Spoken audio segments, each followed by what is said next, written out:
Welcome, everyone. Today we are going way beyond theory. We're about to venture into the very architecture of existence itself, and I don't mean that as a metaphor. I mean it as a living, breathing, functional structure. We're going to pull back the curtain on a blueprint hidden in ancient wisdom, one that describes the three foundational pillars that are, right now, holding up our reality. All right, let's dive in. So here's our roadmap for this journey. We're going to start with a teaching that's probably familiar to a lot of you. And then we're going to peel back its layers, one by one, to reveal the incredible cosmic forces working behind the scenes. We'll map those forces to the Patriarchs. We'll dissect the anatomy of the Sefirot. I'm talking the literal building blocks of creation. And then we'll translate this whole ancient system into some really cool modern analogies. But most importantly, we'll see how our own actions, yours and mine, plug directly into this cosmic engine. Trust me, this isn't just a lesson. It's basically an initiation into the operational physics of the universe. Okay, so let's start on familiar ground. We begin with the piece of foundational wisdom from Pirkei Avot, the ethics of our fathers. This is a collection of just timeless moral and ethical teachings from the Mishnaic period. And it kicks off with a statement that many of us know by heart, one that seems, at least on the surface, to be all about how to build a good functional society. Right, so you've got wisdom, connection to the divine, and compassion. I mean, it's a perfect recipe for a functional ethical world, right? For centuries, this has been understood as the moral bedrock you need for civilization to even exist, let alone thrive. And look, that's absolutely true, but it's only the first layer. It's just the surface of what's really going on here. Exactly. And that's the big question, isn't it? What if Shimon the Righteous wasn't just giving us some good life advice? What if he was actually describing the structural supports of reality itself? What if Torah, service, and kindness are just the names we use for three immense, active, dynamic channels of energy? Three pillars that are literally holding the cosmos up? And this is where we make the jump. We're shifting from the simple, plain text meaning, the pshat, into the secret, the sod. Because the mystical tradition reveals that these three pillars aren't just abstract concepts. They are personified, they are anchored, and they are driven by the spiritual DNA of the three patriarchs, Abraham, Isaac, and Jacob. Get this, they aren't just historical figures. They are living archetypes for the fundamental forces of all creation. I want you to picture this. On the right side of reality, imagine a pillar of pure, flowing, silvery white light. This is chesed. Unbound kindness. It's the energy of infinite expansion, just an endless, unstoppable outpouring of blessing and love into the universe.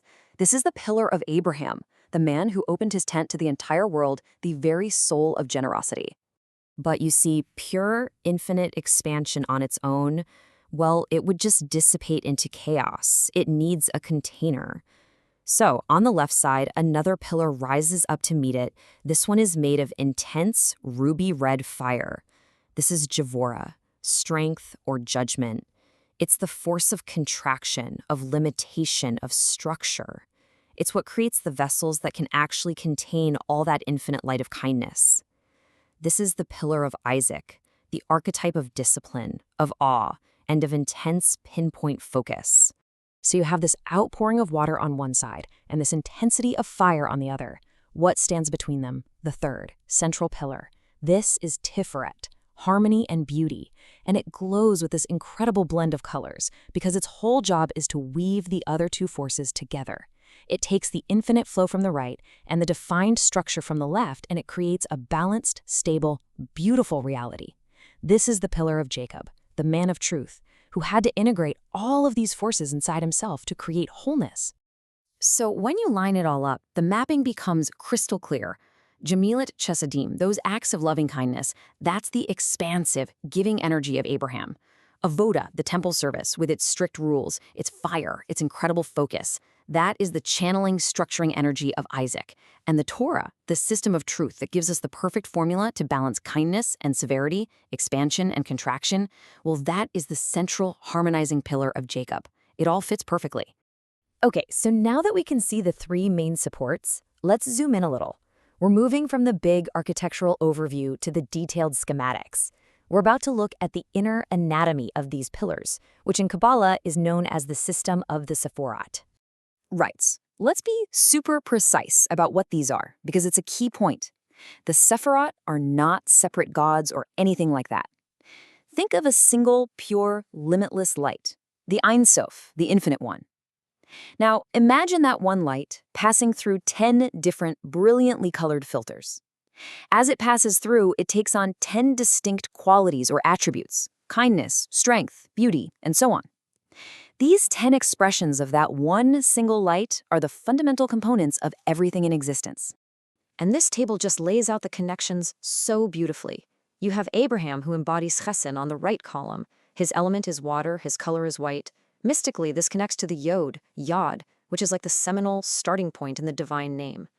Then you have Isaac embodying Gevurah on the left column with his element of fire and color red, corresponding to the first ha. And then Jacob, as Sefirot, is the central pillar, the mediating element of air. He corresponds to the vav, a letter that literally means and, which is just perfect for his role as the great connector of these two opposing forces. And, what's really fascinating is that these colors aren't static. They actually reveal these dynamic spiritual states. So Gevurah isn't just destructive red fire.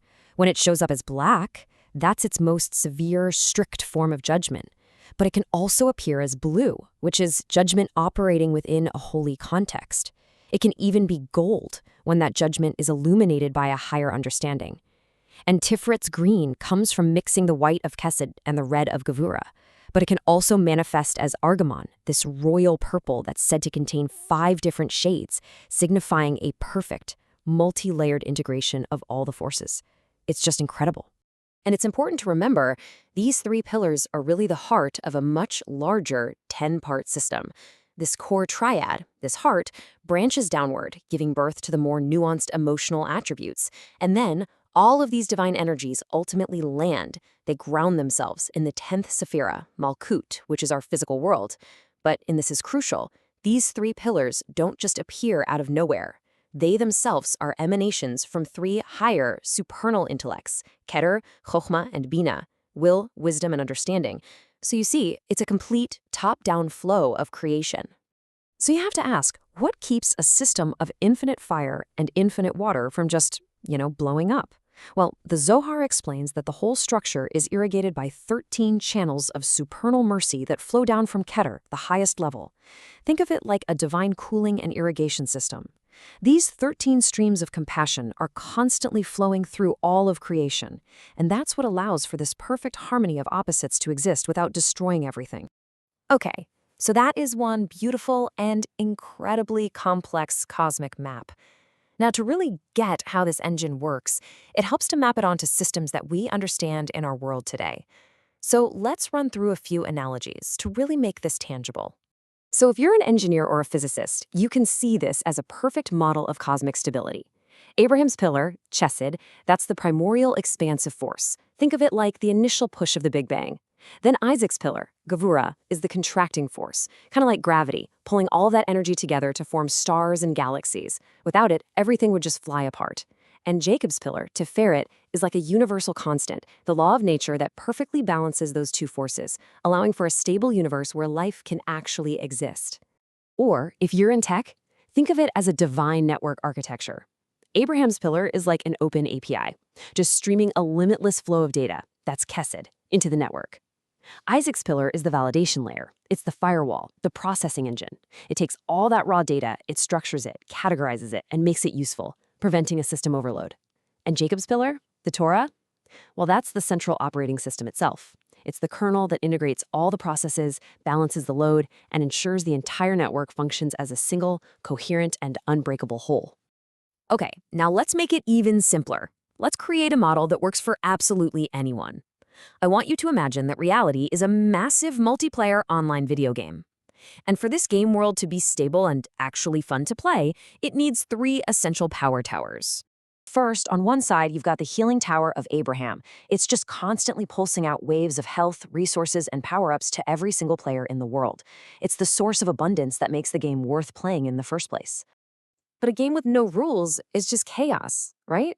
It's boring. So you need the defense tower of Isaac. This tower creates the world's protective shields, and more importantly, it defines the rules of the game. It brings challenge, it brings fairness, and it brings structure to the world. And finally, in the middle, you have the most critical one of all, the balance tower of Jacob. Its entire function is to moderate the other 2. It makes sure that the healing and resources from Abraham's tower don't make the game too easy, and it ensures that the rules and defenses from Isaac's tower don't make the game impossible. It keeps the game world perfectly stable, fun, and engaging for everyone. Okay, so this brings us to what is, without a doubt, the most vital part of this entire discussion. Because this blueprint, this amazing system, it isn't just something to study and admire from a distance. It's a system you're meant to engage with. It's interactive. This is not a spectator sport. You are a hands-on operator, and your actions directly influence these cosmic structures every single day. This right here is the user manual. It's that simple. Every single time you perform an act of selfless kindness, you are literally sending a surge of energy to the pillar of Abraham, increasing the flow of Chesed in the world.